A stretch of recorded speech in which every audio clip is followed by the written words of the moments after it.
At so ayan, hi guys, welcome back ka channel natin. At eto na nga si episode 30 natin, One Punch Man Season 3. Pero ayan, bago tayo magsimula ay huwag mo kalimutan mag-subscribe sa channel natin kung bago ka pa lang din. At pakipindot na rin ayan si notification bell para ma-update ka every time na meron tayong bagong upload. So yun naman po at ulit, ay huwag na nga natin patagalin pa, simulan na natin yan. At kanina nga dito tayo natapos sa pagdating ni Dr. Coseno dyan sa may apartment ni Saitama. At now, ang continuation niya is eto na nga, tanong na ito si Genos kung anong ginagawa nga rito ni Dr. Coseno. So sagot, itong si Dr. Coseno, sabi niya nga rito, gusto niyang kamustahin itong si Genos kung ano na yung nangyari sa kanya. Kasi may natanggap raw na signal itong si Dr. Coseno na may nangyaring hindi maganda dito kay Genos. At so now, usually mga drones daw talaga yung pumipick up kay Genos. Pero sa tingin ni Dr. Coseno ay paminsan-minsan dapat siya raw yung personally na pumunta kay Genos para nga i-check siya. At then, ay eto nga ngayon, biglang nag-sorry.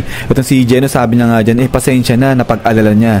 Itong si Dr. Coseno. So now, itong si Dr. Coseno, sabi niya nga dyan, alam niya, talagang confident na nga siya dun sa mga upgrades na nilagay niya nga rito kay Genos. Pero yun nga, naging ganito pa rin itong si Genos. At now, eto nga ngayon, habang nakikinig, itong sila Silverfang, itong sila Fubuki, sabi nga ni Dr. Coseno kay Genos na sa bagay, di bali okay lang, kahit natalo si Genos, ang mahalaga ay buhay siya. Pero yun nga lang, ano na nangyari dun sa halimaw na tumalo nga dyan kay Genos. At then, eto nga, sagot na si Genos, sabi niya nga dyan, katulad pa rin ng dati, as usual, tinalo ni Master Saitama, sabi niya ganyan. At eto ngayon, nagulat itong si Dr. Coseno, sabi niya nga dyan, teka lang Saitama, ibig sabihin, ikaw yung mentor na tinutukoy ni Genos. At then, pagkatapos nga niyan, eto ngayon, lapit na itong si Dr. Coseno dyan kay Saitama, sabi niya nga dyan, nice to meet you Saitama, matagal na kitang gustong makita at makakilala, sabi niya ganyan. Pero ito nga, sabi ni Saitama, teka lang, pwede bang tanggalin mo muna yung sapatos mo bago ka pumasok, sabi ng ganyan.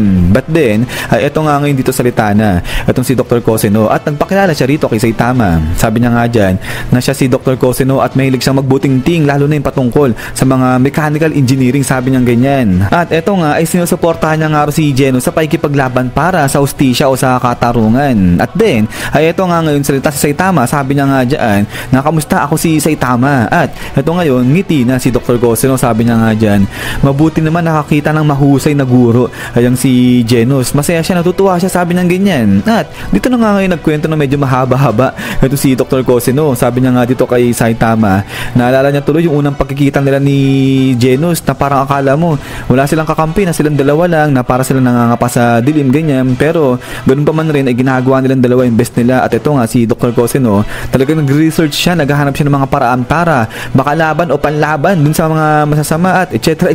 Ang dami niya sinasabi. At ito ngayon, sabi nga ni Saitama, ayun, buti na lang Genos, eto, sinusundo ka na ng doktor mo, sige maganda niyan, umuwi ka na. At ito nga sabi niya dito ni Saitama, kita niyo naman na medyo masikip itong lugar ko, kaya sa tingin ko ito na yung oras para magpaalaman tayo. So uwi na kayong lahat, sabi ng ganyan, pinapaalis niya na itong sila King, itong sila Silverfang dyan. But then, ito nga, biglang bulong itong si Genos dyan kay Dr. Coseno. Sabi na nga dyan, Dr. Coseno, mas maganda niyan kung ano man yung sasabihin mo kay Master Saitama, sabihin mo yan yung less than 20 words lang, sabi ng ganyan. At eto ngayon, biglang sabi ni Dr. Coseno, ay hindi na yan importante. At eto nga, biglang binuksan niya itong kanyang parang attache case. At sabi niya nga rito, napag-isip-isip niya na parang magkakatagpo silang dalawa na ito ni Saitama. Kaya eto, may dala siyang something na sana magustuhan ni Saitama. So ito, sabi nga ni Genos, Dok, ano ba yan? Parang pang-upgrades mo, mga technical technologies mo ba yan? Sabi ng ganyan. So ito nga, sabi ni Saitama, teka lang di ako robot, sabi ng ganyan. But then, ito nga, salita na ito si Dr. Coseno, sabi niya, ito para sa'yo, isang set ng deluxe super premium beef, sabi niya ganyan. So karne, ito binibigay kay Saitama. At ito ngayon, sabi ni Dr. Coseno, madalas kasing nababanggit sa kanya ni Genos na itong si Master Saitama niya nga ay nakikipag-bargain doon sa supermarket, doon nga sa mga beef pag sales yun. So kaya ito, napag-isip-isip ni Dr. Coseno ay magbigay siya ng something special dito nga kay Saitama. At ito nga, super special beef. So ito, sabi ni Silverfang, saka nga nito ni Bamb, na ba, medyo matagal-tagal na rin yung panahon na nung nakakain sila ng mga maayos-ayos na karne. At ito ngayon, biglang salita itong si Saitama, sabi niya nga dyan, alam mo Coseno, Dr. Dr. Cosino sa bumait. Itong si kalbo natin, sabay, bigla lang ang kinuha. Ito ang gift ni Dr. Cosino. Sabi niya nga rito, Dr. Cosino, sa tingin ko marami tayong dapat pagkwentuhan eh. Total, pares naman tayong mentor ng napakabuting si Geno. Sabi niya ganyan. At ito nga, ang tuloy niya pa, kung gusto nga raw pumunta ni Dr. Cosino at bisitahin itong si Saitama, sige, pumunta lang siya kahit sa anong paraan. Sa pumunta lang itong si Dr. Cosino dyan nga sa apartment ni Saitama. But then pagkatapos nga niyan, ay parang nagulat talaga. Itong si Fubuki, sabi niya nga dyan, teka lang, ano yun? Ganun lang kadali nakuha niya. Itong si Saitama, samantalang siya, kung ano-ano pa yung mga niisip niya, mga scheme, mga plano, para lang makuha niya o para sumali sa kanya. Itong si Saitama, pero hindi umuubra. But then pagkatapos nga niyan, ay eto ngayon, abot-abot ni Saitama. Itong karne dyan kay Geno, sabi niya nga dyan, itong karne na to, mapupunta to sa hotpot. Sabi niya ganyan, sa magluluto sila, gagawa silang hotpot dyan. At ito ngayon, sabi ni Genos, okay sige, maghihiwa na siya ng mga gulay. At ito ngayon salita, itong si Fubuki, sabi na nga dyan, na talaga ba, hotpot mo lang yung special na beef na yan, mahirap nga makita yung beef na yan. So kahit paano man lang, sana meron kang red wine dyan, sabi niya ganyan. But then, ito nga, sabi ni Saitama, teka lang, mag-i-stay ka pa rito, huwag yung sabihin mag-i-stay pa kayo lahat dito, nagpaalaman na nga tayo, sabi niya ganyan. So ito sabi ni Saitama, umuwi na kayo. At then pagkatapos nga niya, balik naman dito na sa side na nila Batang Tareo at nandiyan na nga siya ngayon sa may Monster Association. At so ito ay nagre-report na nga itong si Royal Reaper dyan kay Gyoro. Sabi nga dito ni Royal Reaper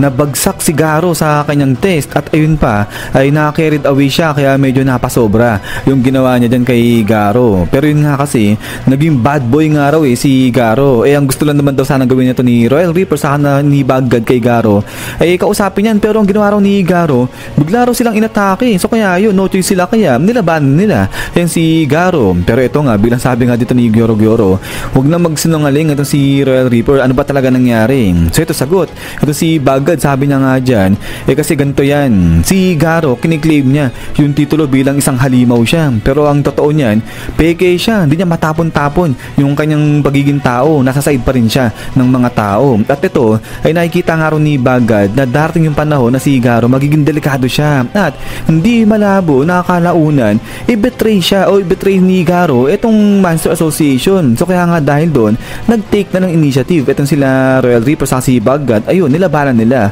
yung si Garo. But then ay ito nga, sabi dito ni Bagad ba, nasikaso na nga nila yung problema So may problema ba dyan?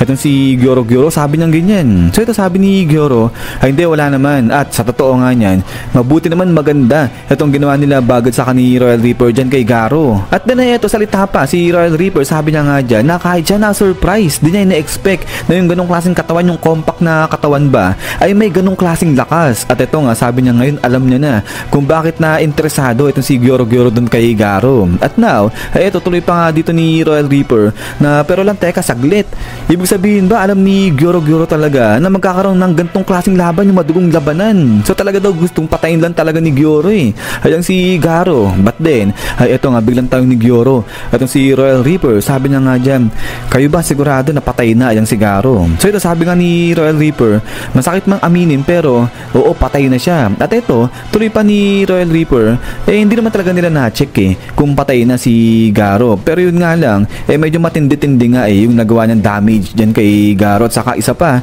itong si Bagad ay medyo nalit nga ron, tagal bago siya awatin. So kaya ayun, napasobra yung ginawa niya paghihiwa-hiwa dyan kay Garo. At ito ngayon, sabi ni Bagad, sa simula pa naman din alam niya na gusto niyang patayin itong si Garo. But then pagkatapos nga niya, eto na nga, pinakita na ito si Garo at talaga namang naliligo na ito si Garo dyan sa sarili niyang dugo. At eto nga, talagang lupay-pay na dyan, bagsak ito si Garo. At eto ngayon, napaiyak na itong si Tareo, sabi niya nga dyan, kuya. At then pagkatapos nga niyan, ay eto nga, baling na itong si Gyoro dyan kay Tareo, sabi niya nga dyan, okay sige, so paano naman itong bata na to, ba't andito yan? At so sagot itong si Royal Reaper, sabi niya nga dyan, kasi itong si Tareo nakita sila, so kaya ayan, dinala na lang nila dito sa may Monster Association. Tapos sabi biglang tawa itong si Royal Reaper, so kaya ito sagot si Gyoro, sabi niya nga dyan, huwag tatawa-tawa dyan itong si Royal Reaper, dapat hindi siya nagdadala ng kung anong unknown factor dito nga raw sa Monster Association kasi baka mamaya mag-bounce back sa kanila mamaya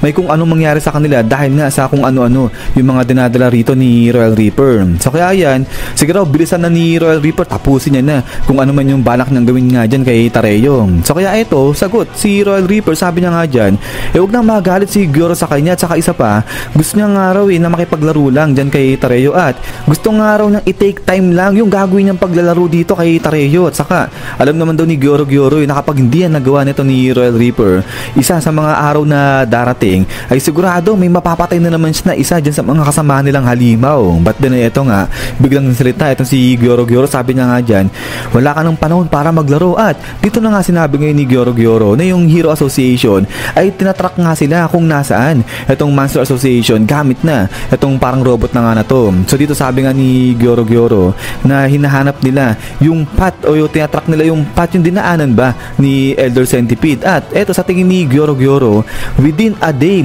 ay matutuntun na nga sila ng Hero Association. So kaya nga ito sabi ni Gyoro ay sa wakas yung matagal na nilang paghintay sa mga S-Class heroes na yan matatapos na rin. At eto tuloy pa nga ni Gyoro, salamat nga raw sa little announcement na ginawa nila kasi dahil nga roon ay ngayon nag-uumapaw na nga raw sila ng mga extra ng mga halimaw. So kaya nga itong si Gyoro din na nga raw siya masyado nag-expect ng challenge na manggagaling nga dyan sa mga heroes. So kumbaga parang ina-underestimate na ni Gyoro yung mga heroes. Pero maliban nga lang sa mga S-Class heroes, sabi ng ganyan.